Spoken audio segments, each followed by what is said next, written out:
Les amateurs d'horreur, voici l'histoire de la maison hantée, une nuit de terreur. Une maison abandonnée à la périphérie de la ville, vide depuis des années, fenêtres barricadées, jardin envahi par la végétation.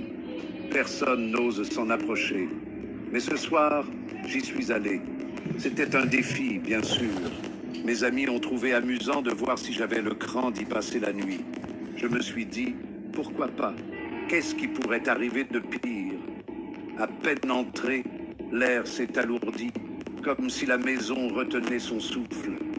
J'ai parcouru les couloirs poussiéreux, ma lampe de poche projetant des ombres étranges sur le papier peint qui s'écaillait. Le parquet craquait sous mes pas, chaque bruit résonnant dans le silence. Je suis arrivé au salon, où un grand piano trônait dans un coin.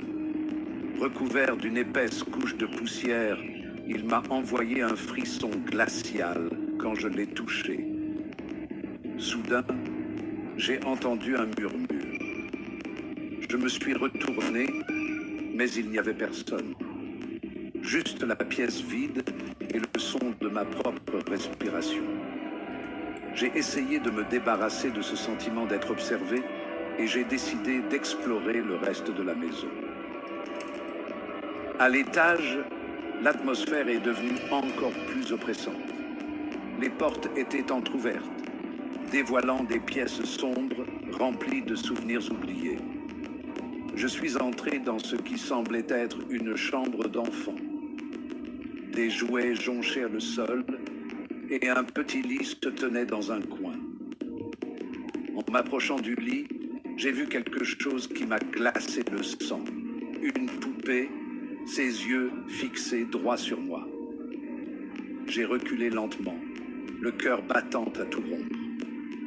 Puis d'un coup, la porte s'est claquée. La panique m'a envahi alors que j'essayais de l'ouvrir, mais elle ne bougeait pas. J'étais pris au piège. Les murmures se sont intensifiés, m'entourant, remplissant ma tête de voix sinistre. Le désespoir m'a submergé.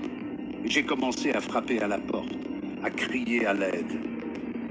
Mais ensuite, tout est devenu silencieux. Les murmures ont cessé et la porte s'est ouverte d'elle-même. Je n'ai pas attendu pour découvrir ce qui se passait. J'ai fui de là aussi vite que possible. En atteignant la sécurité de la rue, j'ai jeté un dernier regard à la maison. Elle se tenait là, sombre et silencieuse, comme si rien ne s'était passé. Mais je savais que ce n'était pas le cas. Quelque chose s'y trouvait, et ma visite n'avait pas été appréciée. Alors, si jamais vous vous retrouvez près de cette maison abandonnée, souvenez-vous de cette histoire. Certains endroits sont abandonnés pour une raison. Restez curieux, mais restez prudents. On se retrouve pour un prochain récit à vous glacer le sang.